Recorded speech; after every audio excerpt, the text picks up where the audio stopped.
What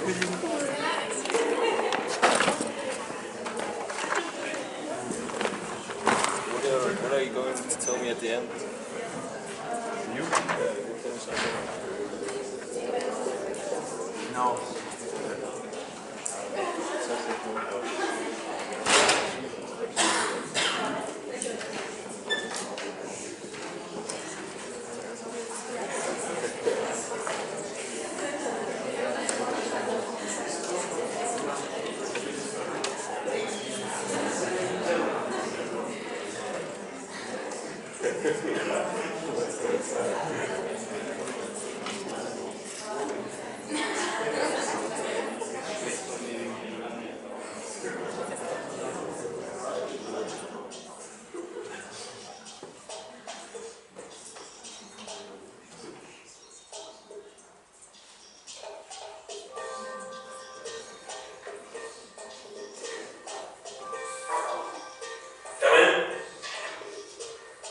Mr. CFO? Yes, that's good, manager. Please have a look at these standards. I'm leaving.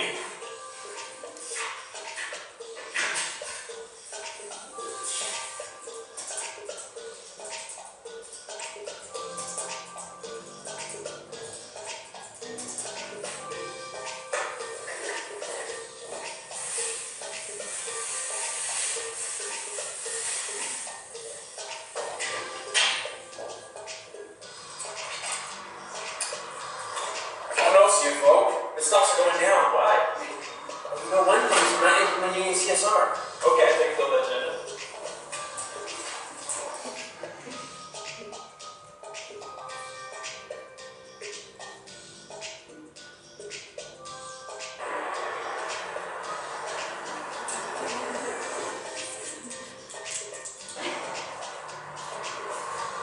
Don't you care about the monkeys in business stuff? Take that from Greenpeace.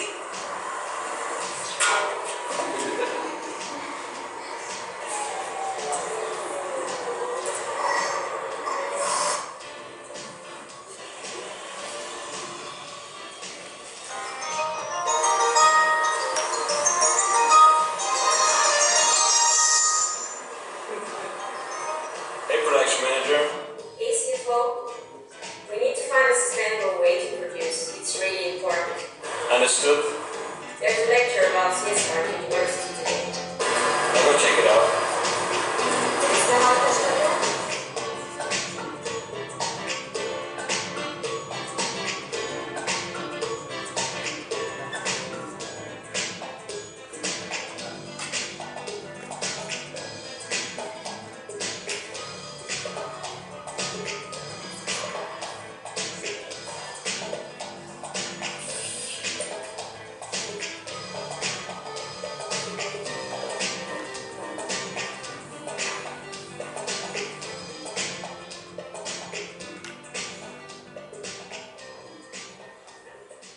Good afternoon, everyone.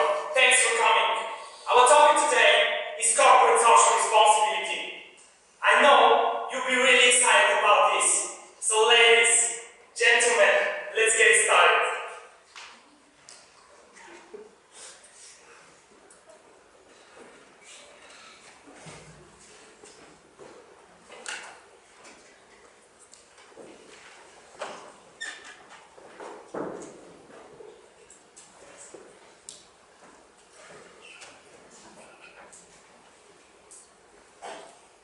Honorable Mr. Exmeyer, distinguished fellow students, we did not come here today just to conduct a regular presentation.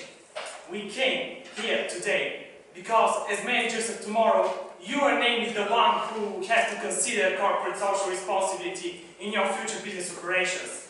To be honest, I came here today to solve one of the problems of our CFO, Mr. Papaioannou, regarding the international standards. So, now let's focus on the international standards. 10 years ago, corporate social responsibility was seen as an either-or proposition. More recently, studies and actual practice have shown that critical stakeholders such as customers, employees, investors are actively looking to do business with socially responsible companies. As the profile of CSR has increased Globally, numerous governments and non-governmental organizations have joined this dialogue. Several European governments are looking at regulatory approaches to CSR issues. France, for example, has enacted a law requiring companies to report annually, not merely on their financial performance, but also on their environmental and social performance as well. Today, global non-profit organizations, such as Business for Social Responsibility, help companies identify and manage their social responsibility obligations. Also, social responsibility reporting by publicly traded companies has become an expected part of doing business on a global scale. In 2003, Gap, for example, was the first retailer to release a socially responsible report offering a comprehensive overview of their approach to social responsibility. Currently, more companies are regarding their social responsibilities at least on a par with their financial obligations. An illustration of this is the German sportswear company Puma, which established the first ever environmental profit and loss account, or the so-called EP&L. Today, it's not only about traditional financial results, ladies and gentlemen. There is more emphasis than ever on companies' environmental and social performance nowadays. In fact, as you can see in the slide behind me, the number of companies reporting their social and environmental performances on society has increased dramatically for the last 10 years. Today, managers are appointed by shareholders not as their agents, but more as their fiduciaries or their trustees. And moreover, they have an obligation to the company, which should include multiple stakeholders. In fact, most recent reports on CSR regard the relationship between corporations and society as the relationship between corporations and stakeholders. As a result, companies are giving the public a wider and deeper view into their inner workings by using metrics that are linked to the business success, such as a good safety record or controlling greenhouse gas emissions. Companies are also publishing more information on their corporate websites and responding to dozens of detailed requests from investors, NGOs, and customers every single year. So today there are dozens of global and domestic guidelines by which companies can measure their CSR efforts. Most have been issued in the last 20 years. We can distinguish between two types of standards. The first is the international data tracking mechanisms, and the second is the industry-focused sustainability standards. Good example of the international data tracking mechanisms are the Global Reporting Initiative, or GRI, and the Ceres Principles. The Global Reporting Initiative, for example, is launched by the United Nations in 1997, and it aims at developing global sustainability reporting guidelines. The second type of standards is the industry-focused sustainability standards, such as the Forest Stewardship Council, or the FSC standard, for the wood products, and the Rockmart certification program for the carpet industry. So you're probably asking yourself, why we present a broad, a shoebox, a milk bag, and some napkins along with him? Well, there is a good reason for that. All of these products are FSC certified. As you can see, the FSC standards is all around us. You can see it when you eat, when you drink, or when you buy some new sneakers. So now let's focus on the ISO 9000, ISO 14000, and the OXAS 18001. ISO is the International Organization for Standardization. Two of the best known standards are the ISO 9000 over here and the ISO 14000 over here. The ISO 9000 family addresses various aspects of quality management system. Using ISO 9000 helps that customers get consistent, good quality products, which in turn bring business benefits. The benefits of using ISO 9000 can include cost savings, improved customer satisfaction, improved efficiency, and access to new markets.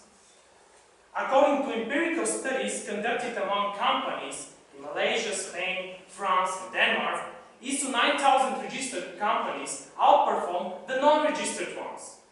The ISO 14000 family addresses 14,000 can provide assurance to the company management, to the employees, as well as to the external stakeholders that the environmental impact is being measured and being improved in the company. The benefits of using ISO 14000 can include reduced cost of waste management, saving in consumption of energy and materials, lower distribution costs, and last but not least, improve corporate image among regulators, customers, and the public. The globalization of the economy has encouraged firms to implement international standards in the CSR field.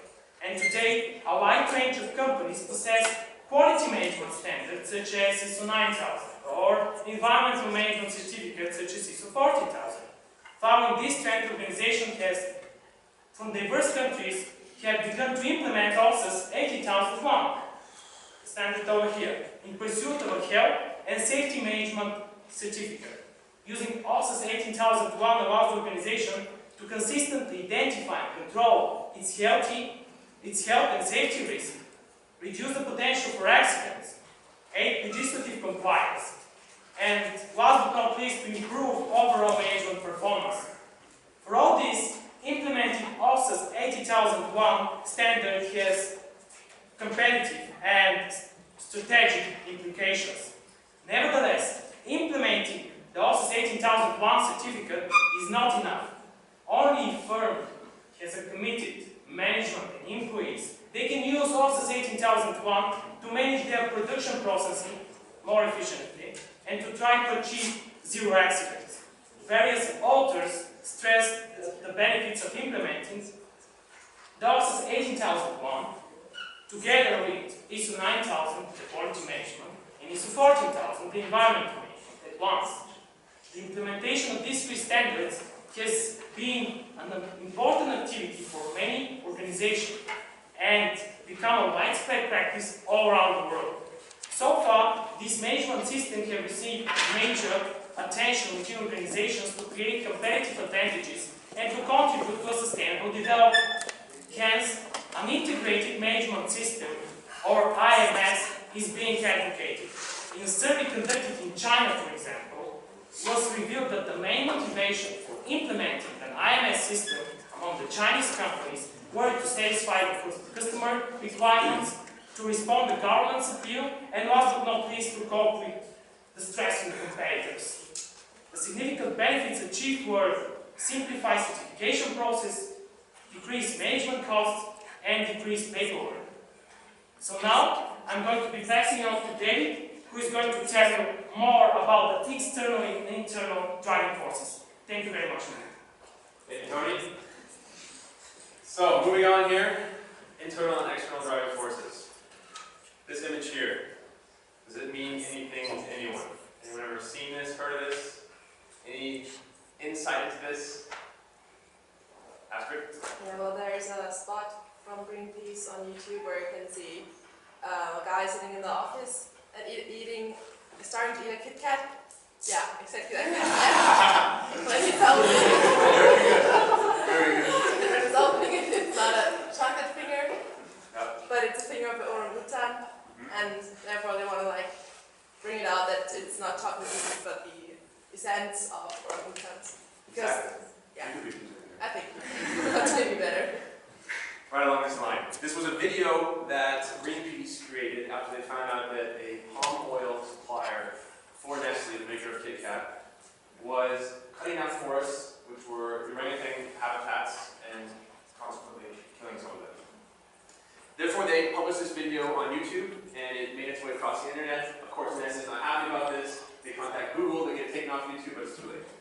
And their Facebook website of Nestle is completely harassed, and the image of the product is hampered. However, interestingly enough, the supplier only supplied 1.25% of Nestle's palm oil.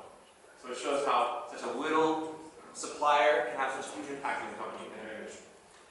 So we look now at external drivers. Like we just heard, Greenpeace is an NGO, of course, is an external driver in coherence with customers. They look to influence customers, customers influence businesses. And a study in the United States showed that 79% of customers actually take into account when they purchase products the social responsibility of the company. Then we move on to authorities. As we've heard already from Tony, some national authorities, governments in Europe already require companies to report CSR. These include France, the UK, Netherlands, Denmark, and Sweden. Then we move on to business customers. Nestle quit with a supplier and found another supplier. So you can imagine if you are this small supplier in Indonesia, then your business customer, the person you're selling to, they're influencing, they're an external driver for you. And this is where we come as business customers. Looking at competitors, we've seen in the last 10 years of an increasing amount of CSR reporting. If all of the other competitors in your industry are reporting CSR, it puts extreme pressure on you to report as well, or else you can be a target for criticization. Looking at internal drivers. First we see the employees. Studies have shown that employees who work for a socially responsible company are more motivated, and vice versa, of course. Shareholders. One shareholder was a guy looking strikingly similar to me in that video. They have an influence on companies as well inside, because shareholders are now investing, they're taking into consideration CSR, companies acting responsible when they make their investments. They see that acting socially responsible is possible for a company. Then we move on to ethical norms and personal values. Some companies are founded with certain values. For example, in the United States we have Patagonia, outdoor company, and also in Vermont, maybe many of you know Ben & Jerry's. These are examples of companies that were founded on the values of clean business, socially responsible business. And this is a driver for the company to stay on this path and not diverge from that because they'll lose their customers. Lastly, we're going to look at economic performance, and companies that are socially responsible have shown to be also more profitable. And this carries us right on to Liliana, who will carry us on from here.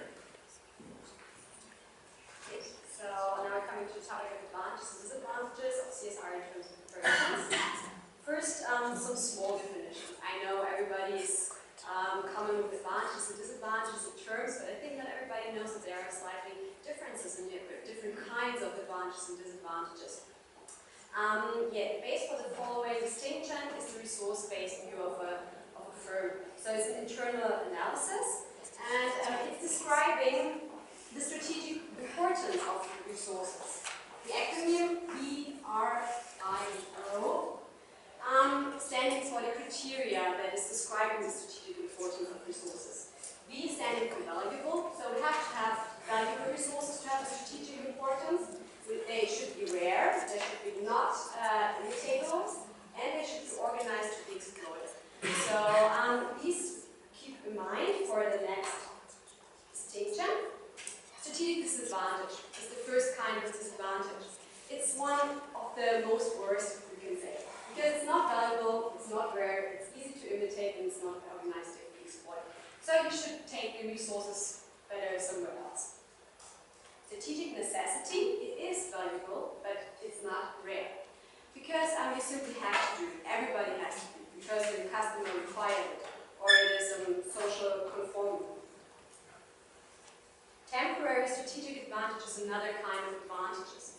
It is valuable and it is rare, but as you can see, it is temporary. So over the time, we can imitate that.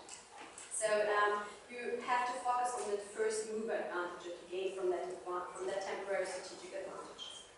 Sustainable strategic advantage is then the best thing, the best advantage that you can achieve, because it's valuable, it's rare, it's hard to imitate, and you can organize it to be exploited. So keep that in mind, it's an important base also perhaps for further studies. And now we're thinking again of the production manager that you have been seeing on the video. He was thinking about CSR in terms of operations. So now we want to take a further look at operations and at the manufacturing and the assembly processes within it. We will use the three dimensions that we already heard from the group before. It is the environmental dimension, the economic dimension, and the social dimension. And we will go through every of this dimension, and then we will see what advantages and disadvantages we can have in terms of CSR. So first, energy is part of the environmental dimension. So what initiatives could the CFO take to have an energy sustainable way in terms of CSR in his operations? Of course, he can reduce overall energy consumption. He can substitute it, or he can simply use more efficient and energy saving technologies. A very good example for this is DuPont. Perhaps you know it's a very big chemical industry, and since 1999 they wrote a success story because they saved over 18% of the energy use, by at the same time growing the production over 47%. So they could save a lot of money and 5 billion in energy purchases, which is also very important when you look at the electricity prices. They're rising over the years, even 37%, so it's really a lot of money that you can save. And this is one main advantage of energy. You can have potential subsidies when you are early adjusting to the subsequent regulations. You can save money, as I said, and you can modernize your plants in order to have the energy efficient technologies. On the other hand, energy efficient technologies cost a lot of initial investment. You have switching costs. You need expertise and time to implement that, and dedicated site leadership and management is required. Efficient resource use and recycle is also another important thing for the environmental dimension of CSR in terms of operations. What can you do? You can reduce waste, of course, and other dispensable resources, and instead use more biodegradable materials. It is important here to attach value to the 4R, which is reduce, reuse, replace, and recycle. In order not only to get the lean production that everybody knows, but also a lean and green production. Very interesting example here is McDonald's. They recycle a lot of boxes from Big Macs until anything else, and eliminated thus over 300 million pounds of packaging. So one major initiative was one meal, one napkin. So keep that in mind, perhaps, because it has many benefits. We can have a cost advantage out of it. We can recover valuable raw materials by recycling, avoid overproduction, and increase productivity. As a disadvantage, the recycling process can be quite costly, and you have to reorganize the whole supply chain and manufacturing process as new techniques are often needed.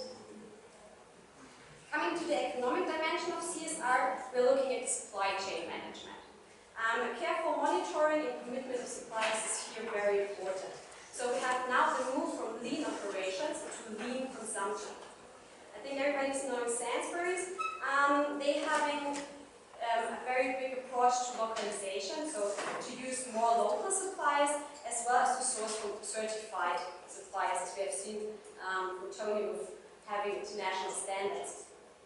With that, you can have a constant level of quality, and you can guarantee that your image is somehow improving because the people connect you to this international standard.